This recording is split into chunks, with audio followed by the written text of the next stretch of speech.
Okay, I may lose my voice halfway through this. Had an off again, sore throat. I've just started getting my voice back. So if I go scratchy in the middle, I very much apologize. I'm hoping it's finally gone.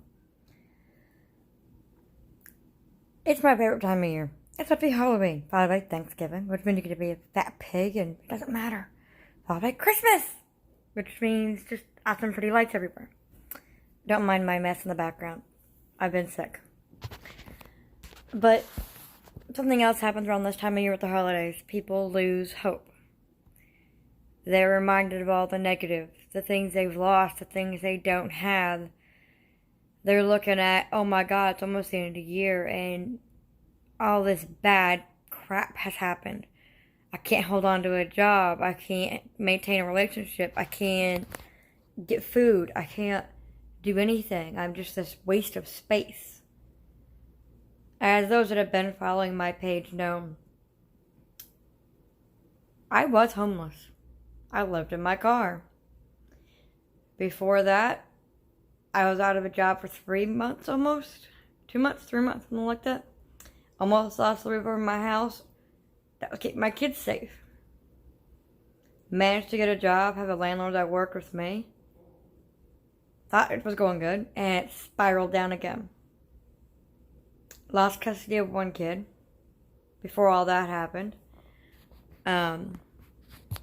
Lost my job that I thought I had secured because whatever reason, and didn't see a way out. Had a massive mental breakdown, ended up in the psych ward. It helped a little bit, but not really. What helped me the most was a dear friend of mine who lives across the big blue wet thing. Yes, I'm going to quote Muppets. If you don't know what Muppets are, I'll get to that in another video. If you really want to know, comment. I'll make sure I do a video about the Muppets, because Muppets rock. But I decided to pack everything up, because I knew I couldn't pay my rent. I knew I couldn't pay my electric bill. Couldn't pay anything. Took my last 2 kids, gave them to their dad, said they need to stay with you for a while. It's the best thing for them. Just trust me. I was getting hounded and silently told, it's better if you don't have custody of your kids or we're going to make your life a living hell. And drove 6.5 hours away from where I was living to a bigger city, where I was in a hotel for about a week. Then I ended up living in my car because I ran out of money. Ran out of people I could ask for money because I felt horrible putting this burden on them. I know I keep moving. My arm is tired. Wound up at a campground. Met this guy. Didn't know him from Adam. But he felt it necessary and put it upon himself to make sure I wasn't in my car when it was 50 degrees outside just at night. And during the day, it was still pretty chilly. I had plenty of blankets. I was warm enough. I knew how to stay warm. Wasn't that big a deal. But he goes, I cannot, in good faith, leave you in your car. He pulled a mattress out, stuck it on the floor, and slept on the floor, and gave me his bed. He cooked me a hot meal. Complete and utter gentleman. Did this for a little bit. The next day we talked. And he showed, and I told him, he's like, I really like you. I don't really know much about you, but I can tell you're hurting. I can tell you've been in some dark places. I can tell you're struggling. And you just need somebody to show you. Somebody's got some faith in you. Somebody's here, going to be here for you no matter what. We've now been together for 7 months. Is it heaven on earth? Most of the time. But we have our fights. We have our disagreements. That's normal. After he let me move in with him, this is not about relationship, this is about me showing you there's hope. After he let me move in with him, the campground I was staying at offered me a cleaning job. I was like, yay, money coming in, here's a start. They end up trying to screw me over, like, horrifically. I landed a better job where I'm at now with benefits, part-time, $15 an hour. They're always hiring. Costco, by the way, you guys. They're always hiring. They're an amazing company. As long as you can pass your drug test and don't mind hard work. you're good to go. They mainly start out hiring you at part-time, but it's $15 an hour. Check it out. Most places are always hiring. Some of them I can't say they do, but I know ours does. And right now it's the holiday season. They're going to be hiring a bunch of temp workers. Managed to secure that job, and that's when the other job was trying to screw me over. I'm like, 2 jobs. I can put money aside. I can catch up on everything. I can pay people back. I can do this. Second job tried to screw me over, try to make me lose a really good job, and I kept Costco over the cleaning job. But the whole point of my rant and going through this little summary of everything is before I went to this campground, while I was living in my car, right before I decided to just live in my car and make the best of it, I was done. I was going to say fuck it. I was going to be done. I was going to make sure there was no bringing me back from this one. There wasn't going to be no hospital stay.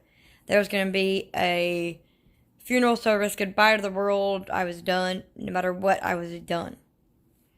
Got this close to doing it. This freaking close. I had everything laid out. Everything ready to go. I still got the scars. Because I was going to. I was working on making them deep. But a friend of mine who lives across the big blue wet thing, love you girly, messaged me. Then called me. Because I didn't answer her message. Because she knew, somehow, she knew my brain was just done. I was out. There was no coming back. She hounded the crap out of me. Until she knew I was falling asleep. Then apparently I called her in my sleep. Which I don't usually do. Unless I'm in a really bad place. So for the next 3 days, I'm sorry, I'm going to get emotional. For the next 3 days, she started calling me, checking on me. Even though I knew her mental state wasn't any better than mine, she still went above and beyond the call of a friendship. I was there for me for the millionth time when I needed her. And still to this day, I could send her a message. And she'll know if I really need her. And even if she is busy as ever at work, she will sit there and talk to me as best as she can. I know it'll take her a little bit to answer me. But she's still there for me. And I try to be there for her the way she is for me.